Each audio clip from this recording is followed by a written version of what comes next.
Rajapati di Batawi. Rajapati di Batawi.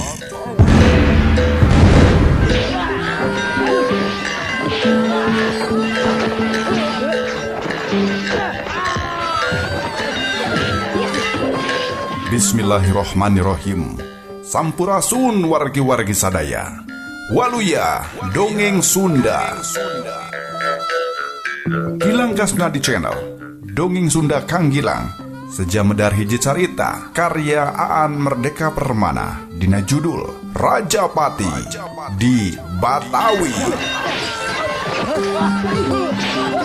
Tahun 1740 aya 10.000 orang Tionghoa dipaehan ku POC nu jadi marga lantaran urang Tionghoa nyaingan usaha dagang POC, padahal POC harita keur ngalaman kabangkrutan eleh dagang di dunia internasional oge tindak korupsi di kalangan maranehna kacida mahabuna. Urang Tionghoa loba nu dibawa ke tengah laut pura-pura rek dipulangkeun ka nagarana, padahal diteleumkeun kalangan bangsa Cina anu diwengku ku padepokan Xiao Lin Pai Kun Lun Pai dibantu ku jagoan silat Banten jeung Pajajaran. Bangsa pribumi mantuan Tionghoa sabab tujuan sarua hayang ngusir POC. Kasugri pamirsa, urang sami-sami pedar carita dongeng Sunda karya Aan Merdeka Permana anu bukuna diterbitkeun ku Putra Pajajaran Mandiri dina judul Rajapati di Batawi. Rajapati di Batawi.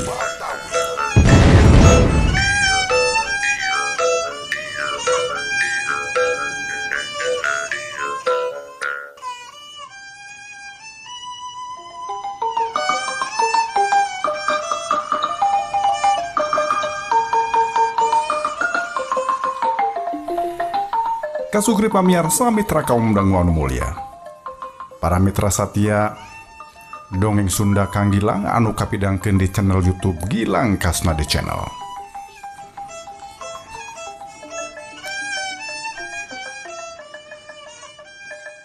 Bangsa Tionghoa atawa ku urang sok disebut Cina geus aya di Nusantara utamana di Pulau Jawa ribuan tahun lilana.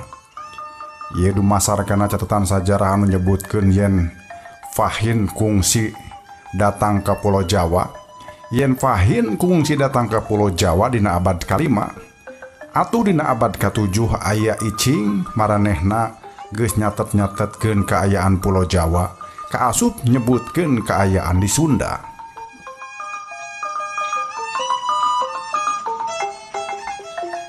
Beki dia beki loba bangsa Tionghoa ngalumbarakan Nusantara tur lolobana ka tanah Jawa. Komo sanggeus kehadiran armada kapal anu dipimpin ku Panglima Cheng Ho mah, bangsa Cina di dataran Tiongkok beki mahabu rajol ngaradon usaha di Nusantara kaasup di tanah Jawa. Dina zaman POC kasugri, bangsa Tionghoa anu aya di Nusantara utamana di Jawa geus dianggap saengan anu berat dina dunya usaha. Padahal POC daratangna ka Nusantara taya deui. Maksudna mah hayang neangan keuntungan dina bisnis rempah-rempah. Ari ieu bangsa Cina oge sarua usahana teh. Malah ari urang Tionghoa mah leuwih rapekan dina usahana daek sosoroh kojor heula, daek hirup balangsak, daek dijajah jeung diutah etah kudunungan. Ngan sanggeus maranehna juga lah nya maranehna anu ngajajah ka sahandapeunana. Cara bisnis POC anu lalegeg asa aing pangakangna hawak jeung sageunahna nyieun aturan. Nya jeung sageunahna nyieun aturan beki lila beki eleh ku bangsa Cina anu handap asor samangsa rudin, tapi juga lah sanggeusna perjuanganan sukses. Ari POC kusabab usahana beki kapeped, akhirna maranehna ngagunakeun kakawasanana pikeun nyingkirkeun bangsa Cina. Teu bisa ku lemes nya ku jalan kasar jeung ku telenges. Tapi kadina tahun 1740 di Batawi atau Batavia aya gehger anu kacida sabab teu kurang ti 10.000 bangsa Cina dibinasa ku kakuatan POC. Nu dianiaya oge henteu cicingeun sabab maranehna utamana nu baroga kekuatan geus nyieun perlawanan anu samakta. Nya ti dieu kasugri ieu carita fiksi teh di mimitianana.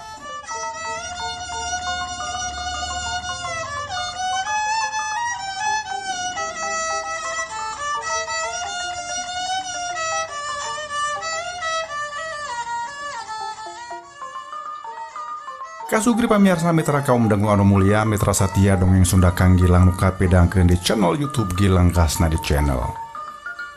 Kajaturkeun hiji jajaka kira-kira umur 17 tahun lempang bari jingjat sapasang dampal sukuna barareuh jeung aya tapak tatu. Pinuh ku kebul campur daki ukur nandakeun manehna teh tas lempang jauh. Lempangna mapai-mapai jalan padati sisi walungan. Sisi kenca jeung tembok benteng bangunan badag. Cek nu ditanya bangunan badag nu dilingkung ku benteng teh cenah loji bogana kumpeni.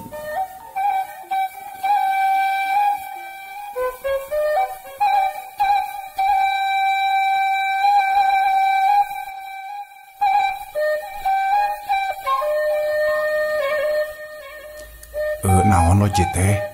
Cek si jajaka kanu tepung di jalan Pasampangan. Hiji lalaki tengah tubuh anu keur ngagus roda. Loji teh gudang barang sekaligus tempat basarkeun hasil bumi. Embal nu ditanya. Lamun kaula lempang mapai ieu walungan. Nah bener berasna teh ka basisir laut sakumaha cek batur. Si jajaka geus tumanya deui bae. Tadi di beh ditu maneh nanyakeun jalan ka lautnya aya anu mere nyaho cenah kudu nuju ngaler. Nya bener. Itu aya tongkang tuh muruk kahilir. Nya berasna teh kadar maga Sunda kalaba. Ceuk nu ditanya bangun nu bosan ditatanyakeun bae.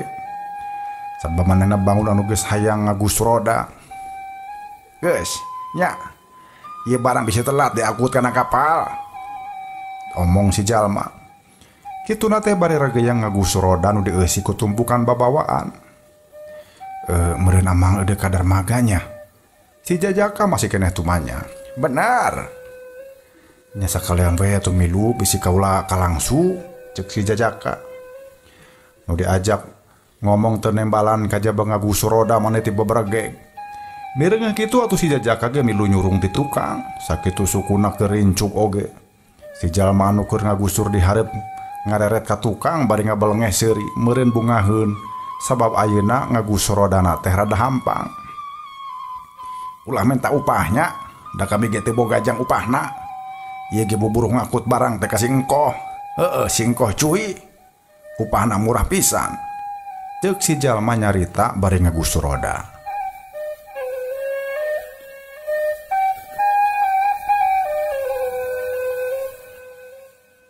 Di lembur kula, mantuan mah nya mantuan we teu karana ngarepkeun upah. Cek si jajaka kituna teh bari dodongeng yen tong baroning milu nyurung roda cenah. Dalah nyieun imah oge rereongan we tanaga teh.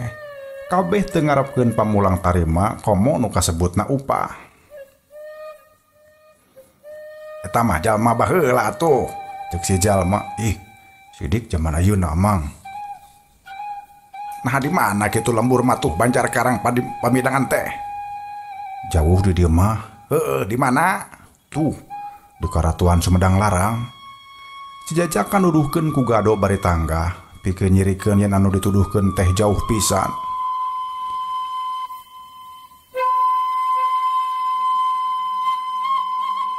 Tapi kita ari ayeuna mah da Sumedang Larang teh geus lain Karatuan deui.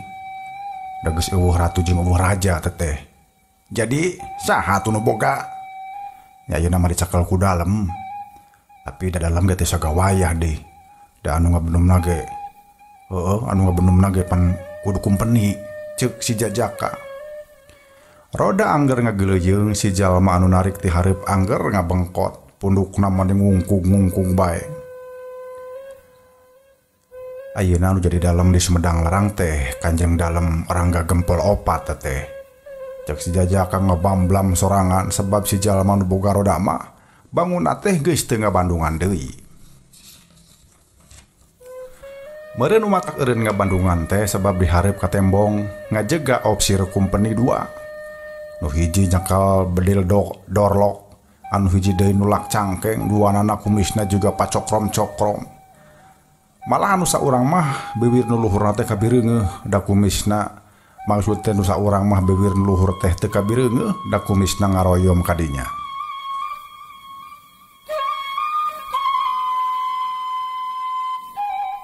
Hei, stop! Roda ngadadak merot sebab nu narik na ngarandeg. Si Jajaka nu keur nyurung tukangeunana ampir nubruk bujur roda. "Hey, dispol gegorekan we," cek si opsir deui. Nu narik roda ngareret ka tukang neuteup ka si Jajaka. "Nya ukur lagi teu ngarti," cek si Jajaka da surti ye nu boga roda hayang nanyakeun naon maksudna. Untung opsir nu saurang mah bisa basa pribumi sanajan balelol oge. Eta barang nu saha?" "Oh, kagungan engkoh ciu teh," cek nu boga roda. "What? Jighead?" Nu boga roda ngareret heula ka opsir nu cikeneh bisa cerita basa urang pribumi. "Naon eta eusina? Ah, duka nya ciu we meureun." "Lain cuma ngaran jelema Mang." Jajaka nyelengkeung di tukang. "Menteng ilu ngomong sia. Ciu teh hartina arak. Disebut engkoh ciu teh sebab gawena teh jual beli arak jeung urang kocin Cina. Ari ngaran sebenarnya namanya engkoh Tan Siu Bok teh." Tembal nu narik roda. "Bequet Edward of Majen Frog." Si tukang roda ngareret deui ka opsir nu saurang deui. "Sia ulah ribut. Jawab pertanyaan kami," cek nu saurang narjamahkeun. Ngan ku sabab tukang roda teu apal naon eusina nya opsir nu bieu teh mariksa roda. "Tutup, bukakeun. What is that? Teach care with?" Cek nu mariksa bade beng-brengkeun sababaraha lembar kulit maung lodaya.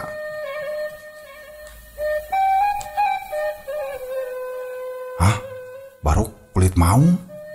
Si Jajaka reuwas manehna ong kana roda eta kulit maung lodaya teh meuni numpuk kitu. Opsir kumpeni ge sarua rareuwaseun. "Dizzy overstanding, besmerde tiker. Maneh ngerempak hukum. Maihan maung teu meunang komodi ieu ukur di ala kulitna," cek nu saurang. "Pak de Guderen Van de Kerel," cek opsir totok teh. Atuh anu saurang deui rikat nyangkalak tukang roda ari Jajaka teh diancam-ancam bedil dorlok ku opsir nu bieu marentah ku basa Belanda.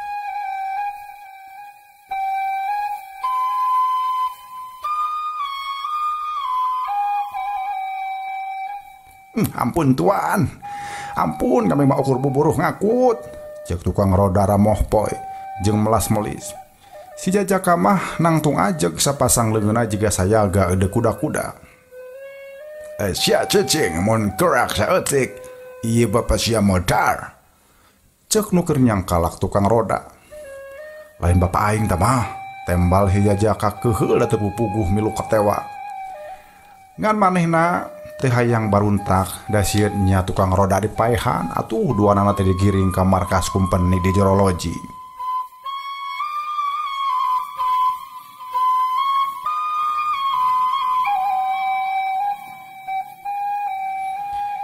Tetela di jero lingkungan loji teh make aya rohangan pangberokan sagala ka Sugri. Nyao jang ngaberok saha pancenah loji mah jang gudang barang dagangan. Nah mane kudu aya pangberokan sagala. Tapi basa si Jajaka jeung si tukang roda teh digebluskeun ka pangberokan. Tetela di jero teh meuni geus noyek jalma, sawareh ronghok kana jaruji beusi sawareh tinggal loler. Nyao keur hees nyao pedah gareri. Da aya anu keur guling gasahan jiga nahan ka nyeri. Sawareh deui mah ukur narangkeup tuur bangun anu nadah kabingung. "Kunaon sia make digebluskeun ka dieu?" Hiji lalaki tengah tuwuh jangkung langkoyang jeung jembros tumanya ka si Jajaka. "Nya udah teu boga dosa kami mah." "Mustahil. Lamun ngagasa banda boga kumpeni pasti telat mayar cuke barang dagangan," cek si langkoyang. "Nyaho kami mah lain tukang dagang lain teu mayar cuke," tembal deui si Jajaka. Zaman hari tanu disebut cuke teh mun ceuk basa kiwari mah pajeg ka Sugri. "Anak jeung bapa teh meuni saengko nyieun kajahatan," cek si langkoyang deui. Si Jajaka netep seket ka tukang roda teh. Nah cenah banget maneh nanya ples jeung banget tukang roda tapi kan geus 2 kali dituding anak jeung bapa.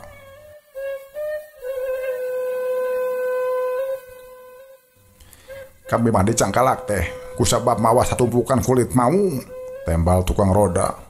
Bu eta buarin jeduan teh paninggaran teh Gunung Salaknya, cek si Langkoyang. Lain, tapi kami bingung kumaha tanggung jawab na Kang Koh Ciu, cek tukang roda ngahruk bingung. Babari penta dewe tuh bager gitu opsir kumpeni teh, si Langkoyang nyeleukeut. Lain bager, main lamun alika mayar sogok barang pasti dibikeun cena. Nyari kitu aman, kami eudek nabungan heula sing Koh Ciu heug atuh lepaskeun kami. Moal bisa mang, sabab anjeuk si bulet tadi maehan mau mah bakal dihukum sabab eta ngarempak aturan. Si Jajaka nyelamkeun. Waduh lah, asal aya duit mah kasalahan anu kumaha bae oge bakal bebas, cek si Langkoyang. Geuning ningali itu kan diberok teh nya kasup amang Langkoyang. Nah atuh lain papa heula mayar sogok, cek si Jajaka. Budak goblok sugan, cek si Langkoyang ambak. Meureun teh boga duit mana diberok oge sujang, cek si tukang roda bari neuteup ka si Langkoyang, tapi ka si Langkoyang mau beuki tambah amarahna. Dipabuk sia dua ku aing, cenah molotot.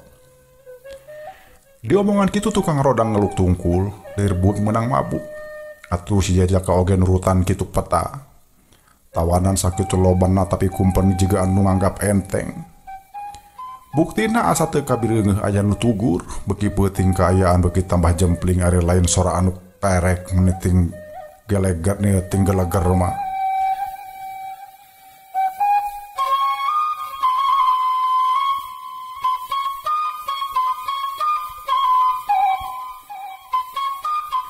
Sanggeus yakin eueuh nu tugur si Jajaka cengka teu anta parah mileikeun 2 jaruji beusi tapi kacekah mah hisa awakeun. Ayo, cek si Jajaka bari menyang leungeun tukang roda. Itu atuh roda kulit maung usur heula. Waktu lah, cek si Jajaka bari berangbang lumpat maneh tarik kacida. Malaku sabab awak tukang roda kagusur atuh antukna regeyang dipanggul geus ditu mah si Jajaka teh lumpat meni nyerepet.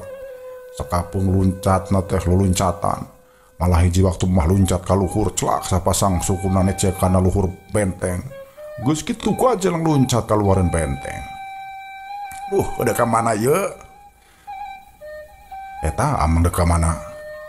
Antar we kami mah ka kapal tongkang bogana Engkoh Ciu di darmaga, cek tukang roda. Edek naon? Kami hayang tanggung jawab. Edek mayar gaganti nanya. Lain. Datu tim mana boga duit. Kan sakurang-kurang membebejakas Engkoh Ciu. Yen barangna teu dijabal ku kumpeni. Tembal tukang roda. Kahayang tukang roda teh digugu belesat si Jajaka teh manggul. Awak eta lalaki tengah tuh. Ieu budak ngora umur 17 tahun teh nyerebat lumpat mapat-mapai jalan padati anu pajah nujulna teh ka darmaga Sunda Kalapa. Danya tegung silila geus kaambeuh hawa laut si Jajaka mah terus mubrut lumpat satungtung darmaga acan kabireungeuh mah. Barang sroka si darmaga jurut tukang roda teh diturunkeun. Malah ari geus diecakeun mah bertak tukang roda teh muru salah sahiji tongkang badag nu keur turun jangkar. Mireung aya nu bertak ngadeuketan tongkang sabab barah urang nu tugu tongkang rajeg bari ngalugas pakarang.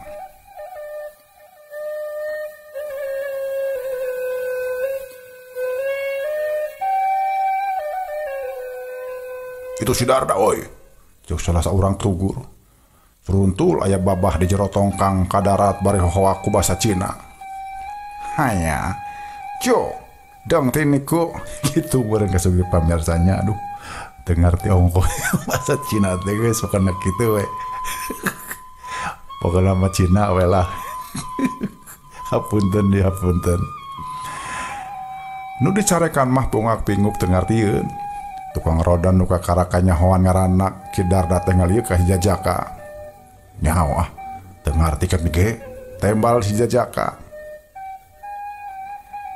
Ari ju mah nyaho, babi teh maksudna. mundong ti teh bangke teteh nya usah terus nama ceuk Ki Darda. Meureun babah teh nanyakeun bangke babi meureun ceuk si Jajaka. Hai, lain atuh goblok. Kunaon ieu si babi? Si bangke teh karanong ayeuna ha? Tuh dah urang kocing cenah ambak sabab oe disangka nipu. Haya. Cek eta babah nebukna diuntun ngambae teh syarat bujur. Pajah cek maranehna mah eta teh untun tucang cenah. Geuneuh eta bisa ngomong juga urang cek Jajaka. Nu cari cing di Sunda kalapa tur loba hubungan jeung urang Pajajaran mah. Saeutik-eutikeun bisa ngomong Sunda. Masing sugal oge. Ceuk Ki Darda.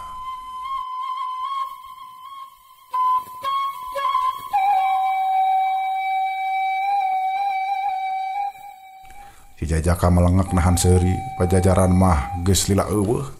Tapi di dieu masih kasabit-sabit kusabab urang Sunda nu aya di Sunda kalapa teh nyebutna Sunda Pajajaran. Sebab aya Sunda Banten deui, ceuk Ki Darda. Hanya mana sia barang teh edan? Ceuk si babah nu tetela engkoh ciut teh. Daradad Ki Darda teh nyaritayeun barang teh di Jabal ku kumpeni. Manehna ge bebejayan ngalaman digebluskeun heula ka jero pangberokan. Tapi gampil cenah, tebus deui we kitu. Ceuk Ki Darda muguh matak nafsu keur engkoh ciu. Haya, cu, dong tisya, tolong. Cek engkoh ciu geusnya campah nyebut babi jeung bangke deui. Pegawena anu bangsa Sunda, Jawa jeung Ambon sarua papada ambek. Geus sabaraha kali engkoh ciu teh nebusan barang nu dirampas ku si bule. Bangkrut atuh usaha teh. Ceuk pagawe ti Sunda. Haya, saha eta ngaranna patunggas kumpeni teh? Hah, tolong sia. Teuing teh nyaho nganduanana ge kumisna jalokrong. Saurang mah kumisna teh nutupan bibirna. Tembal Ki Darda. Ah, si eta mah ngaranna teh si Peter teh. Ceuk pagawe ti Sunda. Meureun omong Ki Darda. Tapi engkoh ciu mah ambekna teh teu bisa dipaper sabab cenah manehna katempuhan ku padagang tiko cincina. Haya, aing geus canggih sia tolo. Poe ieu barang geus diakut kana tongkang maranehna sia tolo. Ieu geus ampe jenari barang can aya keneh. Haya, pusiau. Ceuk engkoh ciu mun disudakeun mah sabab manehna teh nyacampah ku basana. Malah hiji waktu mah kaplok benang piling Ki Darda tapi keun ngabangkiung. Orok kaya. Tempo uduk ngababuk beungeut si Jajaka mah leungna teh dipiheulaan ditok-tak perisa kalian dipurilitkeun. Waduh, wow, hanya sia tolong. Lepaskeun sia tolong. Singkoh ciu teh dijaretean manehna luwak liuk minta tulung ka baladna. Tapi nu araya ukur ngamang-ngamang gobangna da ngajorag mah henteu. Hanya kode tiana. Engkoh ciu teh gogorowokan. Naon cenah? Si Jajaka nanya ka pagawe nu bangsa Sunda. Ampun cenah teh. Jawab pagawe ti Sunda atuh ku si Jajaka teh dilepaskeun. Ari geus kitu masing koh ciu teh mamandapan menta hampura. Haya, bantuan kami haya. Ngarabut deui barang kami. Haya. Ceuk engkoh ciu.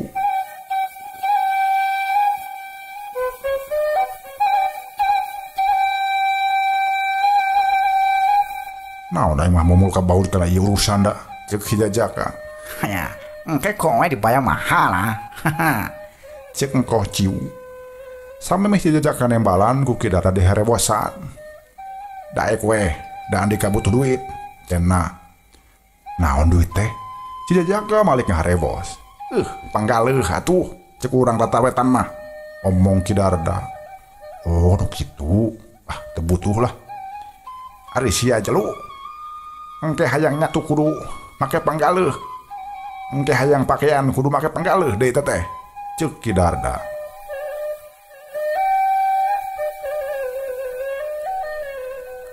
Nah kalakat ngecawis kitu sia teh. Jawab atuh singkoh. Balad-balad si engkoh teh tinggal lendang. Nyadaikeun ieu budak teh. Ceuk Ki Darda miheulaan nyanggupan. Ngan kituna teh bari ngiceupan si Jajaka. Hau. Cek engkoh ciuan maksudna mah hade cenah.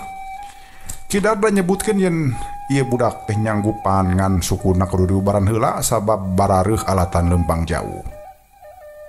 Haya, pangbian ieu ha. Sia, cek engko ciu anu maksudna mah babari ubar nu kitu mah. Malahan teu kungsilah hijajaka diubaran di luhur kapal. Ubar oleh jiga salep jang anu bolek sekna geus kitu bitisna dibalur ku ubar tina minyak. Diurut telaunan ku pagawe singko. Hanya liang tian ciu ya. Cek engko ciu. Jadi digawena 2 poe deui maksud teh. Nya, da cagerna oge 2 poe teh. Cek Darda semunanya. Mimitin nangkoh ciu teh unggeuk ngan saterusna mah jadi ngabantah. Teu bisa cenah kudu ngarurug loji company teh isukan isuk-isuk. Sabab mun ditelat-telat saudagar ti kocincina pasti ngambek. Kulambung mantuan si Cina lah. Cek si Jajaka mungguh mata keruas keur Ki Darda. Har, naha? Maranehna geus ngaguna sika mau. Maranehna teh geus ngaguna sika mau. Padahal sekolot-kolot kaula. Mau teh karuhun urang Sunda teh. Tembal hi Jajaka. Barang ngadenge kitu anak barak katak teh Ki Darda seuri. Naon yang serikeun? Hi Jajaka kasihgeun. Lainnya aja yang serikeun karuhun. Tapi yang serikeun Andika dekekeun ya. Bener aya maung dina zaman Pajajaran anu dipikah hormat ku urang Pajajaran. Tapi dat lain maung ieu. Ieu mah maung khusus. Maung naga ieu mah pengawal raja Pajajaran. Ari maung ieu mah maksud teh maung naga eta mah maung khusus, itu mah maung pengawal raja Pajajaran. Ari maung nu ieu mah nya satu biasa we kulitna ge payu dijual. Ceuk Ki Darda ngah kaiseri deui. Si Jajaka ngahulang.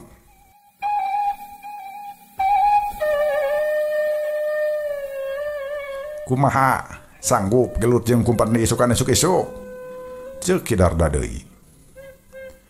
Si Jajaka teu nembalan. Sieun nya yang hareupan kumpani. Eueuh basa sieun. Dek ngalawan sasaha oge. Tembal si Jajaka. Tah alus atuh. Engkoh ciu. Ieu budak teh sanggup cenah ngagempur markas kumpeni isukan isuk-isuk. Ceuk Ki Darda geus nyanyahoanan deui bae. Tapi upahna kudu gede nya, omongna deui. Engkoh ciu bungah ngadenge si Jajaka sanggup ngontrol markas kumpeni. Sabab barang dagangan kudu balik deui ka lawan beuteuh. Malah nyaho ieu budak tanagana. Manehna marentahkeun anak buahna sangkan mupujuhkeun kaperluan si Jajaka. Tangtu anu diheulakeun mah dahar inung. Sabab si Jajaka kabireungeuh bangun anu kalaparan. Da jeung nyana barang sor dahareun oge barang kebawak ku di dahar meni ponyok meni nyorok cok. Eta we. Eta teh wayah janari.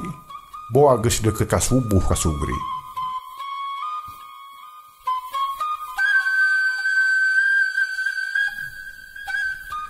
Si Jajaka oge disalinan sabab pakaian anu heubeul geus lodro jeung bau.